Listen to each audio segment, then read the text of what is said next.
I always knew something was off about the way Vanessa loved me. It was too perfect, too polished. Like a song played too many times, it starts sounding like something rehearsed, not real. But I ignored it. When you're the CEO of one of the biggest logistics firms in Texas and married to the daughter of Senator Pearson, you learn to overlook a lot in the name of peace. That night, though, my instincts started screaming. It began with a text. Vanessa rarely used emojis, but this one had 3 hearts and a kiss face. Can't wait to celebrate you tonight. Just us. Come hungry, winky face. It felt like bait. It wasn't the hearts. It was the timing. My birthday was next week, not today. She knew I had a quarterly report presentation the next morning, something I'd prepped months for. Vanessa never forgot dates. Ever. So why now? Why tonight? Still, I replied, sounds perfect. Be there by 7. Then I backed up and reread the message about 10 times, the way I read contracts. I even checked metadata on the message. It was sent from her phone, but it pinged off a tower near the lake house. She'd already gone ahead. That's when I checked the lake house security app. Offline. It had never gone offline. Ever. So I packed. Not just an overnight bag.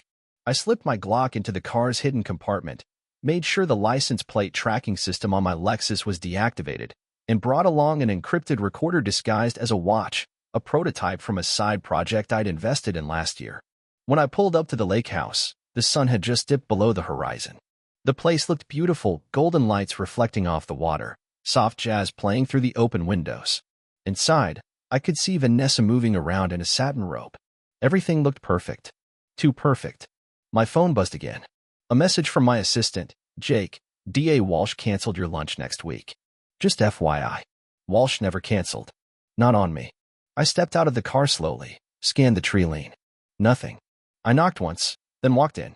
Vanessa greeted me with a warm smile and a glass of scotch, my favorite, aged 20 years. Her robe slipped open just enough to make me hesitate. Happy early birthday, baby, she whispered. Something in her voice sounded performed. But I smiled. Couldn't ask for more. She leaned in and kissed me, deeply. I kissed her back, but my mind was scanning everything, the temperature of the scotch, the fact that the dog wasn't there, and the faint scent of cologne I didn't recognize hanging in the air. I was being softened, lulled, set up, and I had no idea how deep it went yet. But I knew one thing. If this was a trap, it wasn't going to be soft for long. The scotch was good. Too good. I took one sip and placed it on the side table by the window, pretending to savor it. In truth, I'd only wet my lips. Vanessa curled up on the couch, legs folded beneath her, watching me with eyes that tried to sell desire. She was beautiful, no question. That had never been the problem. Dance with me? She asked, standing and extending her hand. The fireplace crackled behind her. Jazz hummed low. Candles were lit along the bookshelf and dining table. The lake shimmered behind the glass. I took her hand. Her skin was cool. Not cold, just calculating. We swayed to the music, her head resting against my chest. She whispered, I've missed this. So had I. At least, the real version of it. Back when I didn't question if she was studying my reactions. She started kissing my neck, slow and gentle, and I played along. One step ahead, or at least I tried to be. I'd seen powerful men fall from trusting what felt good. Just as her robe began to fall and we stumbled toward the bedroom, I heard it. A crunch. Outside. Gravel underfoot. Vanessa didn't flinch. Either she didn't hear it, or she was waiting. I'll grab the wine, I said, pulling away. Let me. No, stay, I said with a smile. You look too good to move. I walked to the kitchen, but once I turned the corner, I dropped low, silent. I pulled the pistol from my ankle holster and slid behind the island. From there, I had a direct view of the back patio door. And then it came. A loud crash. The back door exploded inward, splinters flying. On the ground. Hands where I can see them. 5 men in tactical gear stormed in like a wrecking crew. One grabbed me, yanked my arms behind my back, and shoved my face into the tile. My weapon skidded across the floor. Clear. Another one shouted. Vanessa came running in, clutching her robe like she had no idea what was happening. Oh my God. Oh my God. What is this? They cuffed me tightly. Too tightly. I'm unarmed. I shouted. This is a mistake. Russell Bennett, you are under arrest for aggravated domestic assault and unlawful possession of a firearm. Assault? What? Vanessa dropped to her knees. I didn't want this. I didn't know they'd come like this. She sounded on the edge of tears. One of the officers looked at her. "Ma'am, you're safe now." I kept my expression still. I knew one wrong move would be used against me. They dragged me out of the house in nothing but my shirt and slacks, barefoot, humiliated under the lake house's porch light. A neighbor's porch light flicked on. A camera clicked. I looked at Vanessa one last time. Her face was contorted, lips trembling. She shook her head at me, mouthing, "I'm sorry." But her eyes were bone dry. The jail was cold in a way that had nothing to do with temperature. It was sterile, stale. The kind of cold that seeps into your bones because you know you don't belong there, but no one cares. They processed me like I was just another statistic. Mugshot. Fingerprints. Strip search. One of the officers, an older guy with a gut and a thick accent, whispered, "Thought you rich folks handled this stuff behind closed doors." I said nothing. In the holding cell, a teenager across from me asked what I was in for. I ignored him. I was too busy replaying Vanessa's performance. The robe. The scotch. The setup. Assault. They claimed I'd hit her. That she'd called the police in fear. She even gave them pictures, old bruises I'd never seen before. They matched the story. By the next morning, the media had it. Dallas power broker Russell Bennett arrested for assaulting wife, senator's daughter.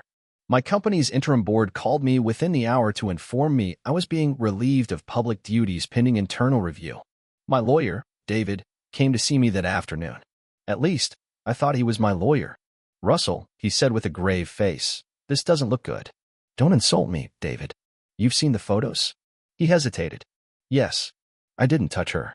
"I want to believe that. But she's got texts, voicemails, emotional testimony." The judge denied bail. My heart rate didn't rise. My hands didn't shake. I trained myself over years of boardroom betrayals and political proximity to remain still under fire. "What about the surveillance system?" I asked. "The lake house cams." He sighed. "System went down hours before the incident. Coincidentally." "Bullshit. Vanessa had someone wipe them." "I want everything subpoenaed," I said. "Phone logs, the SWAT team deployment record, the DA's approval for the raid. Everything." David hesitated. "Russell, the DA handling this is Brian Walsh." "Walsh?" "Pearson's old golf buddy. This wasn't about an arrest. It was a takedown. A coordinated, surgical hit to dismantle my credibility. By day 3, they moved me into general population. That was no accident either. A few inmates recognized me from the news. One called me wife beater. Another spit in my food. The humiliation was constant, but I took it all in. I cataloged every face, every detail. My bail finally came through, thanks to a private bondman friend who owed me a favor. When I walked out, the only one waiting was my driver, Victor. Loyal. Silent. He didn't ask questions. Just opened the door. I sat in the back seat and exhaled for the first time in days. Victor glanced at me in the rearview mirror. "Where to, sir?" I stared ahead. "Somewhere quiet. And bring the burner phone. It's time to start making a list." I didn't go home. I couldn't. Vanessa had filed for an emergency restraining order the minute I posted bail. According to the court, I was a threat to her safety and well-being. My own house, my bed, my closet, legally locked away from me. I holed up at a discreet extended stay suite I used for business travel, the kind with no front desk questions and no paper trail. The first thing I did was pull up my cloud backup, but my access was revoked. Personal files, encrypted legal records, even old messages between me and Vanessa, all gone or blocked. My corporate accounts? Frozen. Not just my salary and stock options, everything. Joint accounts, personal savings, investments. Vanessa's lawyers had filed emergency financial protection orders, claiming I was a flight risk and financially coercive. The phrasing was so clinical, so scripted, I could almost hear Pearson's legal team dictating it word for word. But the worst was my phone. Not just calls monitored, but deleted logs. Conversations vanished. Entire years of text scrubbed like they never happened. I reached out to my kids. No answer. Vanessa had full custody while the court evaluated my mental stability. I was labeled an unfit father based on hearsay, emotional manipulation, and a strategically leaked photo of me yelling during a boardroom debate 2 years ago, cropped just right to look like rage. The media didn't need truth. They just needed a headline. I tried to contact my longtime attorney friend, Meredith, but she stopped responding. So did Jake, my assistant. The only person who answered was Victor. "I'm with you," he said. "Whatever you need." That was the moment I realized how deep the isolation went. This wasn't just social shaming. This was war. Coordinated. Strategic. Professional. And I was alone. But I wasn't stupid. I used a different name and rented 2 storage units on opposite ends of town. One became a mobile command center, laptop, drives, burner phones, old hard copies of every legal document I'd ever kept. The other held leverage, financial records Pearson's PACs never wanted public, thanks to a whistleblower I'd once silenced with a hefty NDA. I also reached out to an old contact, Lal Carter, a freelance digital forensics guy who used to clean up dirty campaigns. "You want me to undestroy what someone tried to erase?" he asked. "Exactly. Who's the target?" "Not yet. First, tell me if it was internal." He grinned. "Always is." Meanwhile, Vanessa was on a press tour. "This has been the hardest time of my life," she told a teary-eyed talk show host. "I never thought he'd become so angry, so controlling. I didn't even recognize the man anymore." She cried on camera. But I knew that cry. It was the same one she used to get out of traffic tickets. She had the audience, the narrative, the sympathy. I had a burner phone, a hacker, and a memory like a steel trap. That would be enough. For now.it took Lyle Carter less than 48 hours to confirm what I already suspected. The raid wasn't just overkill, it was manufactured. The SWAT request came from a private contact line tied to DA Walsh's office, he told me, his fingers flying over the keyboard. Number 911 call. No formal complaint entered until after the arrest. That meant the whole thing, down to the battering ram, was staged. And that's when it all clicked. This wasn't about just Vanessa. She was the bait. The trap was bigger. Senator Pearson, DA Walsh, Vanessa. All of them had a reason to want me out of the picture. I wasn't just a wealthy husband. I was a liability. Pearson had leaned on me heavily over the years. Fundraisers. Off-the-books consulting. I'd seen the money trails. I'd helped bury some of them. I was useful until I wasn't. And Vanessa? Her trust fund wasn't accessible unless she could prove irreconcilable abuse in court.